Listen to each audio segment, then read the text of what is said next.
At the courthouse during my humiliating divorce, he laughed. "You'll end up begging. Today I own my business." He believed I wouldn't have the strength to move forward. But I discovered a courage within myself that I never knew existed. The day I walked into the courtroom, I felt as if the weight of the world had fallen on me. The person I had loved and supported for so many years looked at me with coldness and mocked my future, certain I wouldn't survive without him. The humiliation was public, painful, and almost destroyed who I was. But, amidst the tears and lonely nights, I found something I never imagined. A strength hidden deep inside me. It was from this pain that the courage was born to start over, to find my own voice, and to rebuild my life step by step. My journey wasn't easy. It was marked by falls, humiliations, and silent struggles, but also by discoveries, friendships, and choices that changed everything.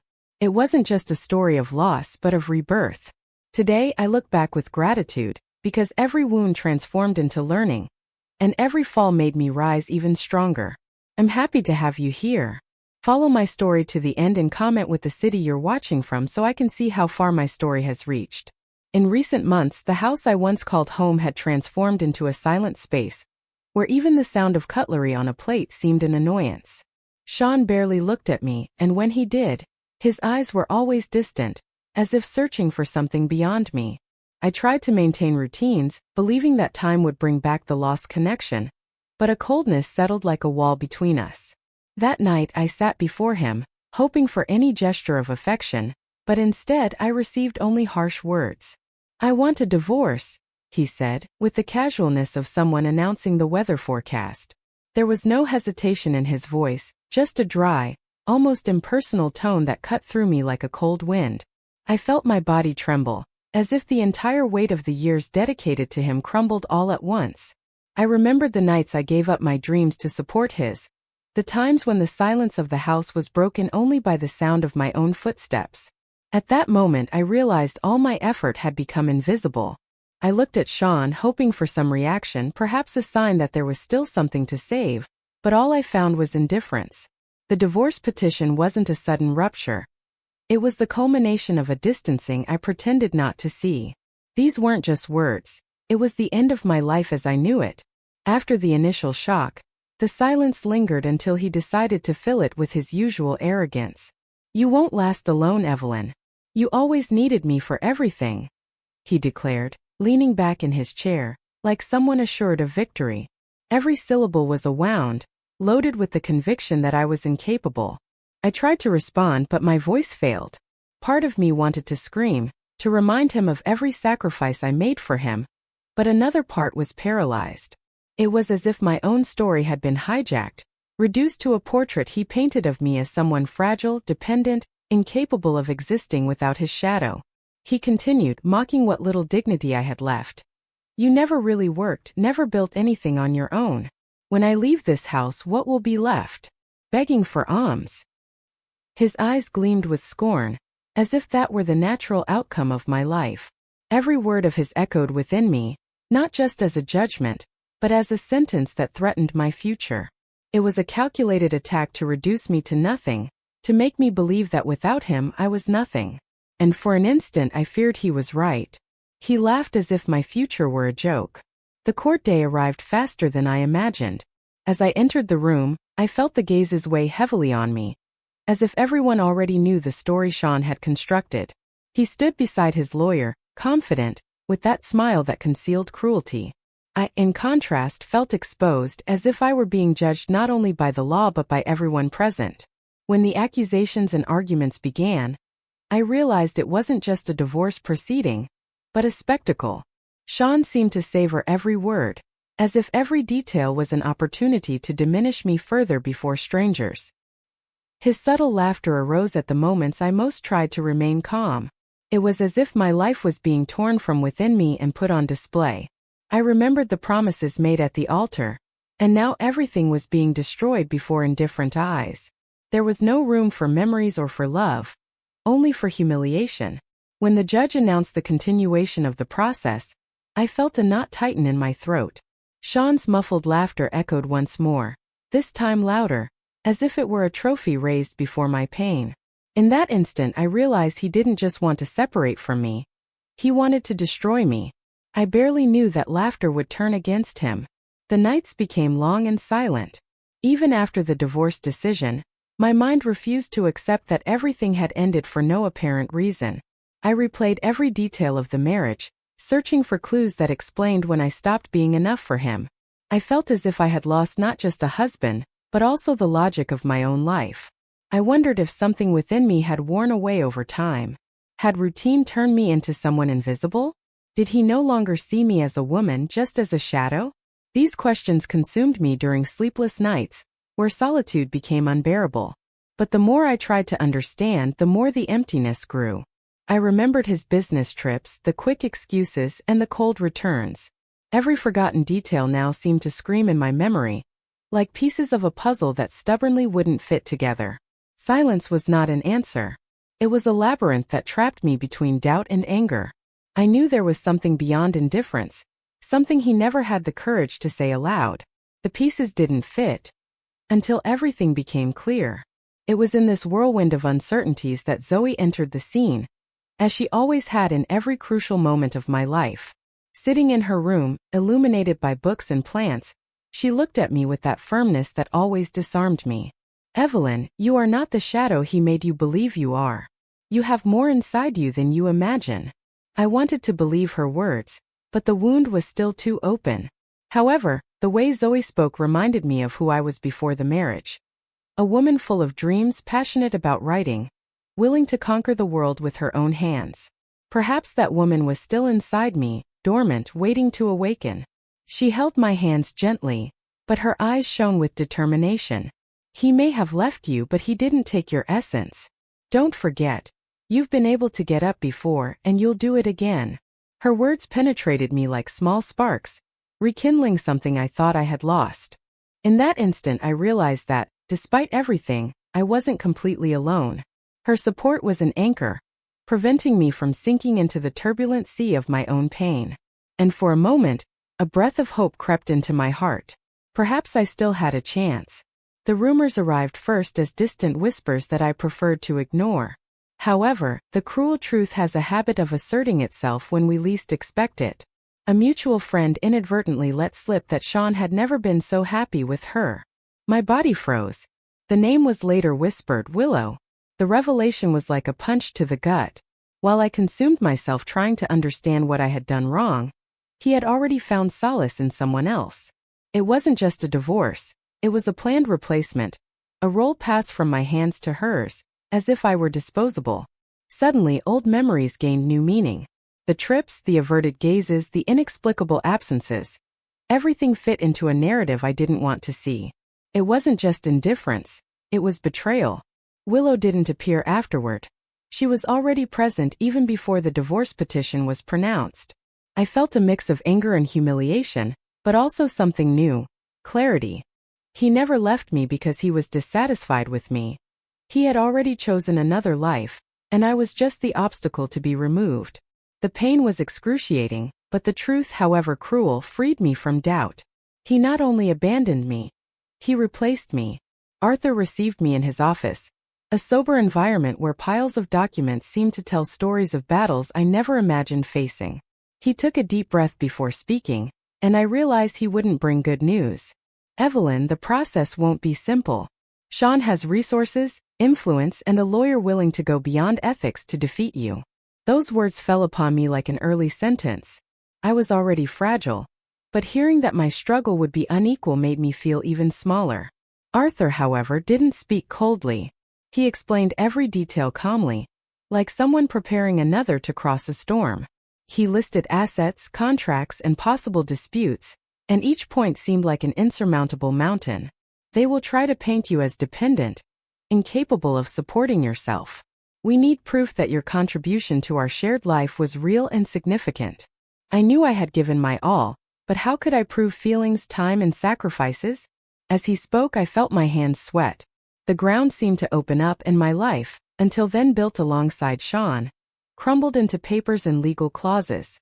It was as if love had been crushed and transformed into numbers. My future seemed to slip through my hands.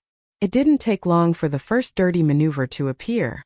Arthur showed me copies of documents presented by the defense. Altered contracts, adjusted dates, Omitted values.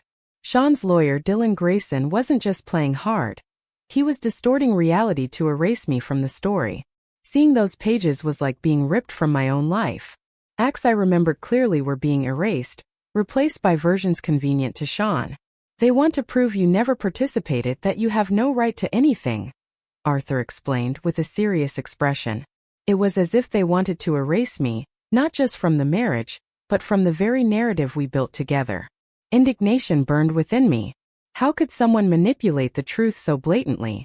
Each altered line was an invisible stab, and I felt defenseless against Dylan's calculated coldness. It wasn't enough to lose Sean. They wanted to strip away even my dignity.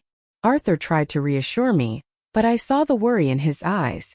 He knew that proving the forgery would be difficult, that the scales of justice didn't always tip to the right side. I could only think of Sean's laughter, confident that life had already decided against me. They wanted to see me on my knees. That night, alone in my room, I stared at the ceiling and thought about giving up. It was easier to accept defeat, give up whatever was necessary, and simply disappear.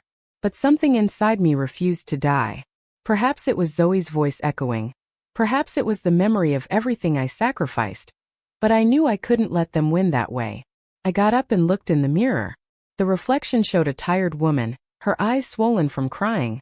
But there was also a spark that couldn't be ignored. I am not invisible, I whispered, as if that affirmation could become true if repeated enough times. I understood that if it was a game, I would have to learn its rules. I couldn't continue to be the defenseless victim Sean and Dylan expected to see. Arthur believed in me, Zoe believed in me, perhaps it was time for me to believe too. I decided that, even at a disadvantage, I would fight. Not just to prove my worth in court, but to prove to myself that I still had strength. I wouldn't let the lie define my life. They could try to crush me, but I would find a way to resist. If it was a game, I would learn to play. There were days when the weight of loneliness seemed unbearable. I woke up unwilling to get out of bed, feeling that every effort was useless in the face of Sean's arrogance and the cruelty of the process. But in the midst of that abyss, the presence of Ivy, my niece, brought an unexpected flame. She was only 12 years old, but her eyes carried a purity capable of illuminating my shadows. Ivy would visit me on weekends, bringing drawings, stories, and a smile that asked for nothing in return. Sitting next to her reminded me that there was innocence and hope in the world. In one of those encounters, she showed me a drawing of us holding hands, with a huge sun behind us. "Auntie, you are strong," she said simply. Those words, spoken by someone so young, broke through my defenses like no adult speech ever could. In that instant, I realized I needed to rediscover the version of myself that Ivy saw. I wasn't just the woman destroyed by a divorce. There was a forgotten strength within me, ready to be reborn. In her eyes, I saw a reflection of what I could be.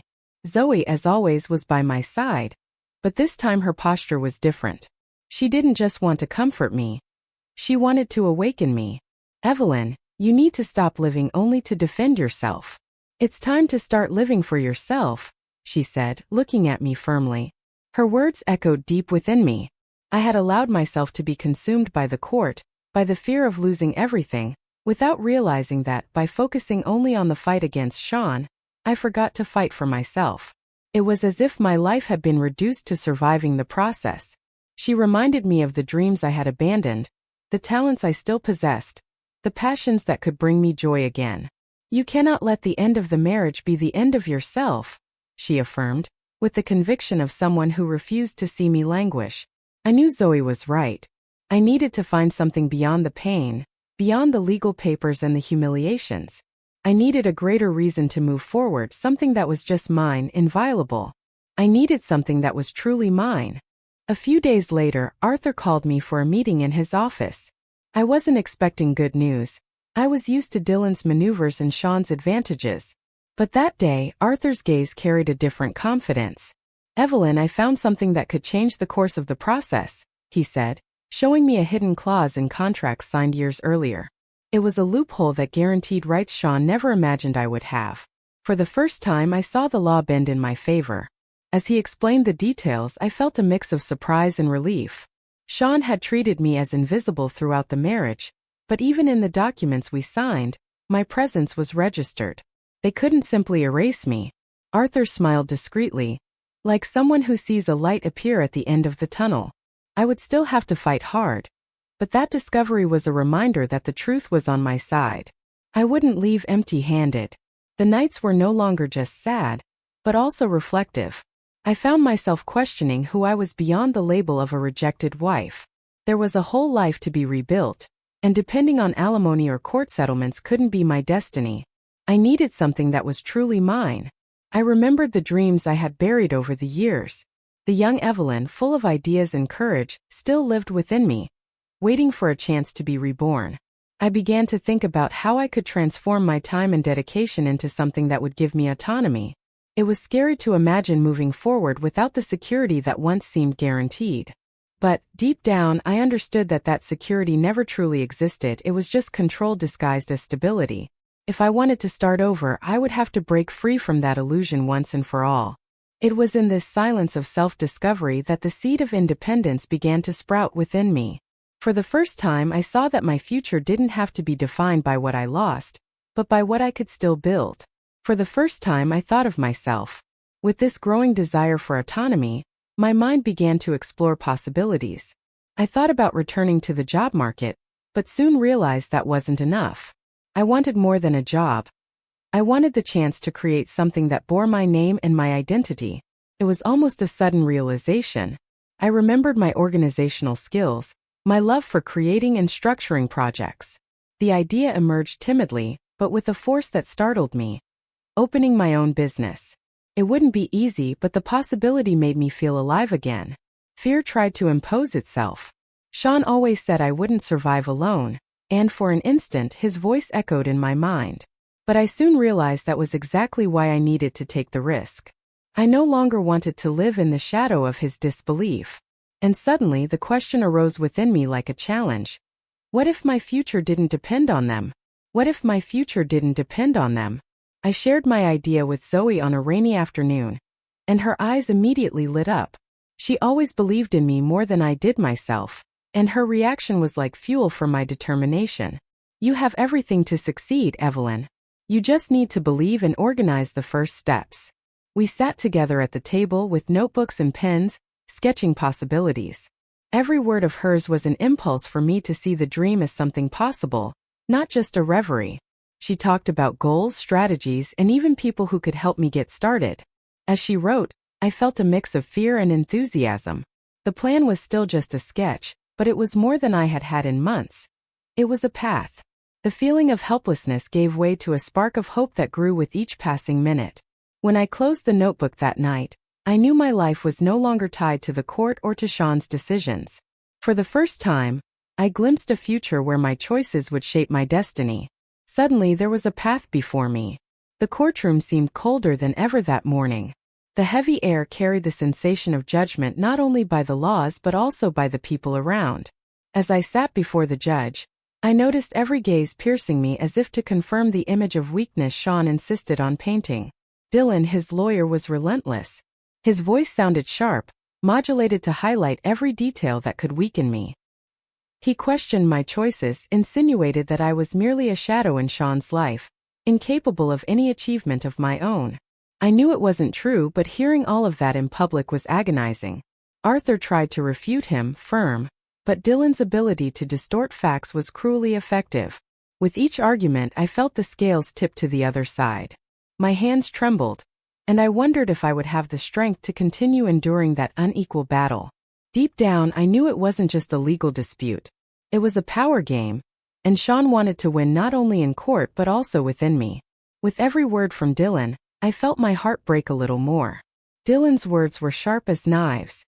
When the hearing ended, Sean stood up with the calm of someone who had victory assured. He approached, and his low voice reached my ears like poison. "You'll never win, Evelyn. This is already decided. You are nothing without me." His smile was not of joy, but of triumph over my pain. He seemed to feed on my fragility, as if every invisible tear was fuel for his arrogance. For an instant I believed he really was right. But, at the same time, something within me rebelled against those words. How could he be so sure of my defeat? How dare he reduce me to that condition, after everything I had lived beside him? His mockery was more cruel than any altered document. The sound of his laughter echoed as he walked away down the courthouse corridor. It wasn't just a provocation. It was a sentence he believed he had the power to impose on my life. His laughter echoed like a sentence. As I left the room still burdened by the judgment, an unexpected voice called me. It was Jordan Price, a businessman I knew only by sight. He had attended the hearing, and his eyes reflected something I hadn't seen in a long time: respect. "You were courageous in there," he said, with a firm but encouraging tone. I was surprised. All I had felt during the hearing was fragility and fear. But he had seen something more, something I perhaps couldn't see myself. We talked for a few minutes in the lobby, and Jordan spoke of his admiration for how I didn't let myself be silenced, even in the face of Sean's arrogance and Dylan's manipulation. He offered help, not just as an observer, but as someone willing to lend a hand at a decisive moment. In that instant, I realized that my struggle didn't have to be solitary. There were people willing to support me, even if I hadn't foreseen them on my path. For the first time in a long time, I felt that perhaps there were external forces rooting for my victory. I wasn't as alone as I imagined. After so many apparent defeats, I decided I could no longer just wait for courtroom strategies. If Sean painted me as weak, I needed to prove that I still knew how to think, observe, and act. That's how I began to search through everything that could reveal inconsistencies in his financial life. I spent entire nights reviewing old notes, receipts forgotten in boxes, statements kept in folders he deemed irrelevant. Each detail seemed small, but together they began to form a disturbing picture. There were gaps, values that didn't connect, deadlines that didn't match. The more I read, the more I felt that the perfect image Sean projected was nothing more than a veneer. He always liked to flaunt success, but now the pieces didn't fit. It was as if he had built a castle on sand, hoping no one would get close enough to see the cracks. With a tired mind and burning eyes from so much reading, I closed the folders and took a deep breath. My intuition told me I was about to discover something that could change everything. Something didn't add up in the numbers. It was Arthur who confirmed my suspicions. I brought him the documents I found, and his serious expression said more than any words. "Evelyn, he's not just hiding from you. Sean is hiding from the entire world." The figures revealed a devastating truth. Accumulated debts, unexplained loans, unpaid contracts. The success he displayed before everyone was nothing more than an expensive play, sustained by credit and disguises. His arrogance in court now took on a tone of veiled desperation. I could barely believe it. The man who told me I wouldn't survive without him was, in fact, about to crumble under the weight of his own lies. The empire he used to humiliate me was just a mask. The feeling was strange, a mixture of revolt and relief. I didn't wish anyone's ruin, but I couldn't ignore that this truth could tip the scales in my favor. His empire was a facade about to collapse. Arthur closed the folder and looked at me firmly. "This is the key, Evelyn." He built his defense on the image of a solid, powerful man. "If we dismantle that, we not only protect your rights but also show who he really is." I felt my heart race. Part of me trembled at the responsibility of carrying such a great revelation, but another part filled with courage. For the first time I held something that could change the story, not just mine but his too. We talked for hours about strategies, about how to present the evidence without giving Sean time to manipulate the narrative. Every detail needed to be calculated. Arthur was meticulous, but I knew he trusted me, perhaps more than I trusted myself yet. Leaving the office that night, I realized I no longer walked in the shadow of defeat. I had a secret capable of turning the game, and for the first time I felt that justice might be on my side. The truth would be my greatest weapon. On the morning of the decisive hearing, I woke with a different serenity. The fear that had so often paralyzed me seemed to have dissipated, replaced by a strength I barely recognized in myself. I walked to the courthouse with firm steps, as if each one was a reminder that I had already endured greater pains. Arthur accompanied me, carrying the documents that could turn the tide. He gave me a knowing look, as if aware that the moment to reveal the truth had arrived. For the first time I didn't feel inferior entering that cold room full of judging eyes. I knew Sean would be there, smiling with the same arrogance as always. But that day that smile no longer rattled me. On the contrary, It made me even more eager to show that he wasn't as invincible as he believed himself to be. I took a deep breath, lifted my head and sat in my place. I was no longer the fragile woman he had abandoned. I was ready to face him. This time I was not afraid. When it was time to present our defense, Arthur opened the documents and calmly explained every detail. The figures, the contracts, the hidden debts, everything was exposed before the judge. Sean's perfect narrative began to unravel like a house of cards before everyone. I watched Sean, and for the first time I saw his composure waver. He tried to maintain his composure, but his eyes revealed an insecurity he had never shown in public. The silence in the room was almost suffocating. Every word from Arthur echoed like a precise blow.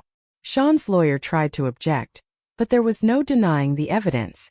The weight of truth was greater than any manipulation.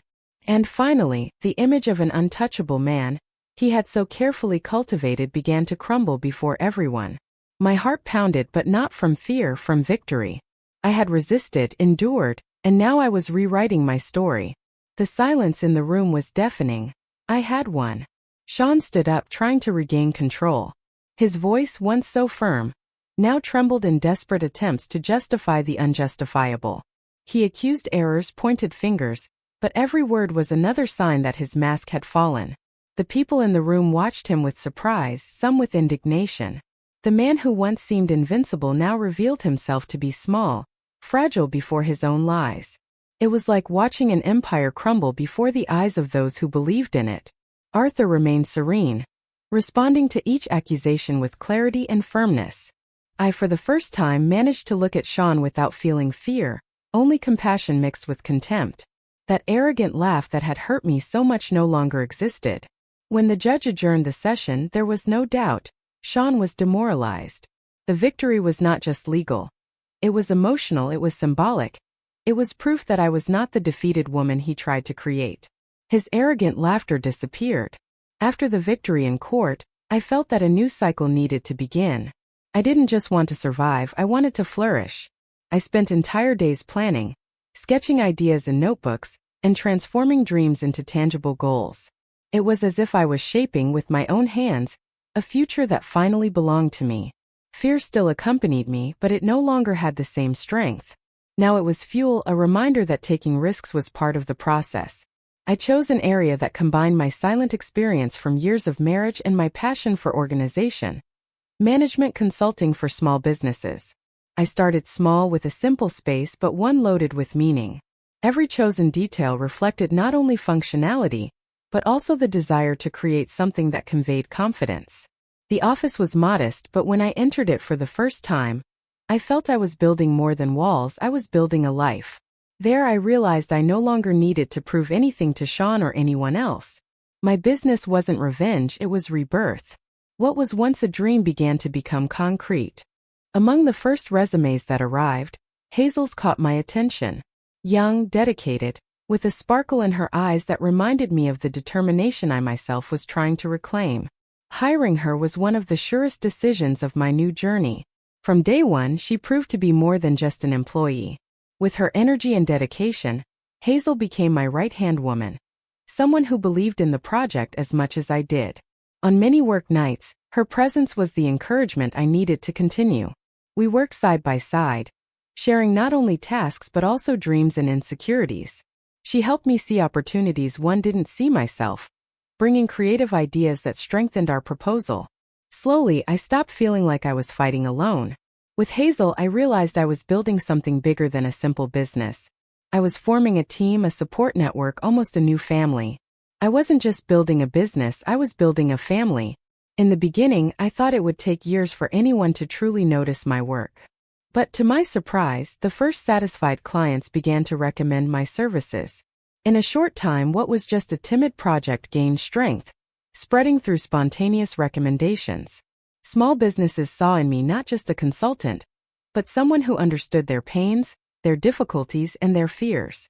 My past, which had so often hurt me, now became fuel to connect with other stories of overcoming. With each closed contract, I felt my confidence grow. The business was no longer just a risky idea. It was a recognized reality, capable of sustaining not only my life but also the lives of other people who believed in me. One day, looking at the lively office, I realized how much I had changed. I was no longer defined by the divorce, by the humiliation, or by Sean's laughter. I was the owner of myself, my work, and my future. I was no longer the woman of the divorce. I was the owner of my future. When I received the invitation to participate in a local podcast, I hesitated. Telling my story publicly was something that deeply frightened me. But something within me said I needed to share the journey that transformed me. I sat before the microphone with headphones on and my heart racing. The host looked at me kindly and asked how it all began. The memories returned. The courtroom, Sean's laughter, the sleepless nights. But this time the words came out without the weight of shame. It was as if by speaking, I finally liberated the ghosts that held me captive. I told of my falls, my defeats, but also of my rebirth, of the business I built, and the people who helped me get back on my feet.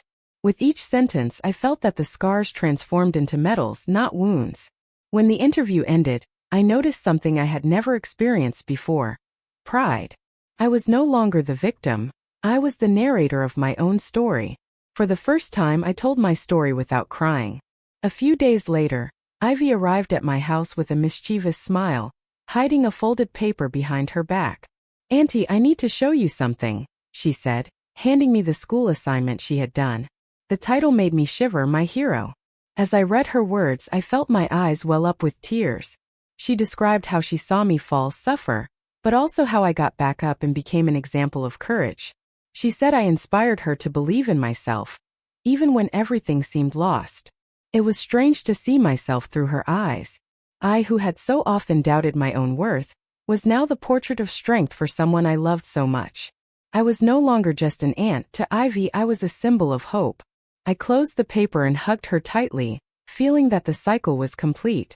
I had not only won for myself but also for her, for all the people who needed to believe in new beginnings. Reading those words made me understand how much I had changed. The reunion with Sean happened when I least expected it, at a community event in the city. I was there to speak about female entrepreneurship when I saw him, standing at a distance, his shoulders slumped, very different from the haughty man I had known. Our gazes met, and for an instant, all the years of pain returned like a quick breath. But instead of anger, I felt only compassion. He no longer had the arrogant laugh, just a silent emptiness that spoke louder than any words. There was no confrontation, no need for explanations. I merely looked at him with serenity, making it clear that there was nothing more to be resolved between us. The past had lost its power to imprison me. I turned and moved on with lightness in my heart. I realized that true forgiveness didn't need to be spoken. It just needed to be felt. I didn't need to say anything. My silence was my freedom. Time passed, but some memories still live within me like distant echoes. Whenever I remember the courtroom, I feel again the cold of that room, the judging stares, and Sean's laughter resonating as if it were eternal. He believed he had defeated me, that moment would define my life forever. That day, I felt my world shatter before everyone. Every word of his seemed a sentence, every gesture, a calculated humiliation to invalidate me. I carried that sound like a shadow, believing I would never be able to escape. Today, revisiting that memory, I realize it no longer hurts the same way. The laughter that once destroyed me now sounds empty, powerless over me. He was wrong about who I was and about what I would be capable of building afterward. He thought he had condemned my life to ruin. But, in fact, it was at that instant that I began to be reborn. He thought I would end up begging. I sit in my office and look around. The walls carry stories that would not exist without my courage to start over. Every detail is the fruit of sleepless nights, of tears that transformed into planning, of defeats that became learning. I no longer recognize myself in that lost woman from the past. Today, I know that true victory is not just in the numbers or the growth of my business. It is in the fact that I discovered I can trust myself. I learned to rise without needing the validation of those who disdained me. The freedom I gained is priceless. It is reflected in the clients who believe in my work, in the people who walk alongside me, and, above all, in the peace I feel when I look in the mirror. What was once pain is now strength. I know I will never be the same again, and that's a good thing. The divorce was not my end. It was my beginning. My greatest victory was not financial. It was emotional. That night, I gathered in my home the people who supported me when my own legs couldn't. Zoe with her unconditional friendship, Hazel with her tireless dedication, and Jordan with his unexpected trust. They not only helped me, they were part of my transformation. We sat at the table, laughed, reminisced about battles, and celebrated victories. As we raised our glasses, I realized we weren't just toasting to the business or material success. We were toasting to life, to overcoming, to the courage to start over when everything seemed lost. I looked at each of them and felt my heart fill with gratitude. I would not have gotten here without those bonds, without this new family I chose for myself. The loneliness that once crushed me had given way to the strength of true affection. I raised my glass higher, smiling with a conviction that came from the soul. I survived the humiliating divorce and was reborn stronger. Now, I'm curious about you who heard my story. What would you do if you were in my shoes? Have you gone through something similar? Support the channel. Subscribe, like, comment, and share this video. I'm leaving another story on the end screen that you'll also like, and it will definitely surprise you. Thanks for watching. See you in the next video.